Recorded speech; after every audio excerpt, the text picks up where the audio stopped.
Thank God it's Friday, except Friday's kind of my Monday. Shalom Seekers, I'm going to begin this program with a new segment I call Rabbis Tell the Future. Prognostication number one. You are watching this video on a late Saturday night or an early Sunday morning, but certainly not before sundown on September 3rd, 2016. Am I right? Prognostication number two. This is the shortest episode of this vlog yet. Certainly in the top 3 shortest episodes. Am I right? How did I know these things? Because today's Friday, and Friday is kind of like my Monday. Monday is my day off. It's like your Saturday or Sunday or whenever you take your day off. But Friday, I'm usually preparing for Shabbat, which is my most focused day of the week, if not the busiest. There's a lot of stuff I don't do. There's a lot of stuff I can't do, but doing my job ain't one of them. So starting Friday night around 6 o'clock, usually I am leading services, and then I go to dinner back at my house most of the time, or I'll eat if we're having a dinner at the synagogue, I'll eat there. And then early Saturday morning, I'm back at the synagogue setting up for our 9:30 service. Our 9:30 service ends at noon, because that's the religion I'm in. And then we have Kiddush, and then we have lunch, and then I'm home around 1:30 or 2. And then I take a very serious nap.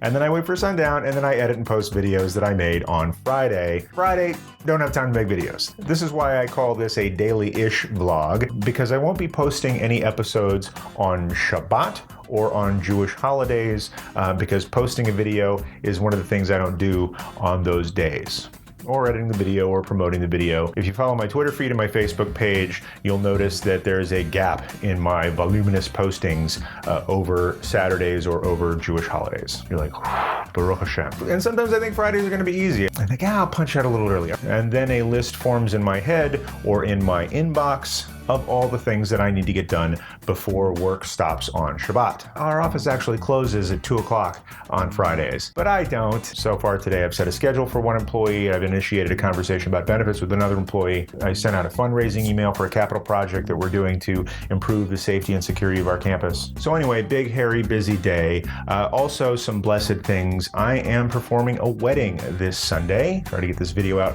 before then, and then maybe some wedding highlights afterwards. I'm going up Sunday morning, staying over Sunday night. Beautiful outdoor wedding in a scenic location. There's a barn involved. We're gonna be outside the barn, not in the barn. I think there might be wine. There was actually a picture from the Sideways movie poster on the wedding program.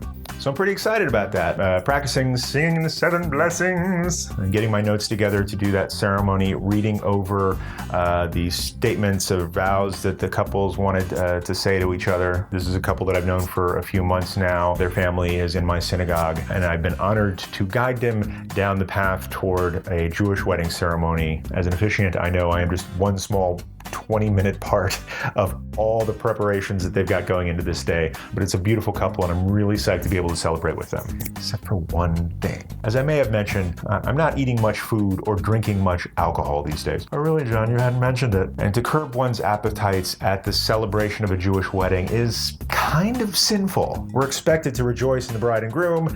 One symbol and method of rejoicing is wine. And if you leave a Jewish wedding hungry, you're either not trying very hard or you have a tapeworm, which is a very serious condition, and I'm sorry to make fun of you. Refuah Shlema. So getting ready for that ceremony, doing office work from the comfort of my home. Did I mention it's my last day working from home, and I'll miss my daughter so much when she goes back to preschool. But that's okay. We've seen every episode of the Netflix show Just in Time.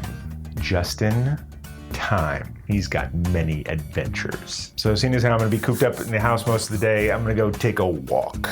I'm walking through my neighborhood, Peyton Grismer, going to Starbucks. Love Starbucks. To meet up with a friend and colleague of mine. We both have a day away from the office. We also both have little kids, so she took my daughter to play with her son in our little park here while I was on a conference call with the Rabbinical Assembly Pacific Southwest branch, getting a lot of good work done there, a lot of collegiality among rabbis. It's nice. It's nice to be able to hang out with colleagues, people who know what your work is like, people who know what the life is like, and we're all there to support each other, plan learning programs, plan practical information sharing.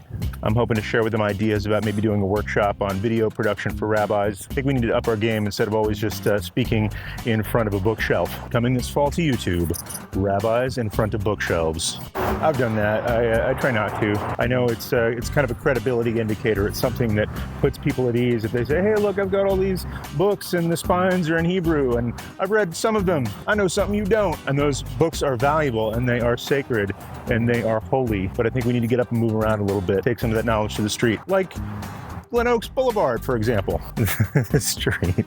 That Rabbi Carrier is so street. So it's been a fantastic day, a lot of busy stuff, sent a lot of emails, connected with some former students, got them into new classes that I'm doing. Melton class, sign up please. Just got off a conference call with our personnel committee, setting up rules for an equitable benefits package with paid time off and holidays and how we help with healthcare and things like that. Great team there of dedicated volunteers, really working hard to take care of the staff at the temple. And I do appreciate all of you. Now that I got all that done, I'm gonna go hit the gym one more time before Shabbat. All right, this is the fastest that I've done this incline.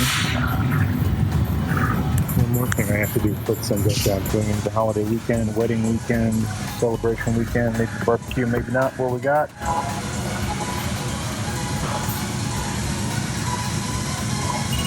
Right now, wrapping up this vlog, I want to give you homework. Now, since I started this vlog, I've barely worn people clothes. I'm always wearing like ratty t-shirts and stuff. This one is particularly ratty. This is my Lewis and Clark Marathon t-shirt from 2008. That's 8 years ago. And I actually only ran the half marathon that day, but right after that I ran a bunch of other marathons, so that was pretty cool. And I use the term running loosely, but I still have this fancy t-shirt. This guy's running like this, and all the people are running behind him like, oh, I can't catch that guy. I'm not that guy. I'm that guy right there. I'm actually this guy. But I love this shirt because it has sentimental value for physical achievement that I was able to pull off, and one that I aspire to pulling off again soon in the future. Help me, Andy. So perhaps next week I'll do a vlog in more professional attire, but not this week. Which reminds me, here's your homework assignment. I would like you to send me a picture of you wearing your oldest, nastiest, most raggedy old t-shirt that you own, like this one. Not exactly, like, dude, if you actually have this t-shirt and we're at the Lewis and Clark Marathon and Half Marathon in 2008, I would love to see that picture. But somewhere in your closet, you have a disgusting t-shirt that is way too old, has totally outlived its usefulness, certainly its style. Take a picture of yourself wearing that shirt and post it in the comments, send it to me on Facebook, all my social info is below, and tell me the story of that t-shirt. Because here's my premise. If you have the wealth in our modern world to own a device that allows you to watch YouTube videos, you don't need to be wearing that shirt. There must be sentimental value behind it, and I would love to hear that story. And as we have left behind the extra holiness of Shabbat and are entering into the everyday holiness of a week, I wish you Shavua Tov, and I will see you after the wedding. Be well, Seeker. That Rabbi Carrier is so street. Love Starbucks.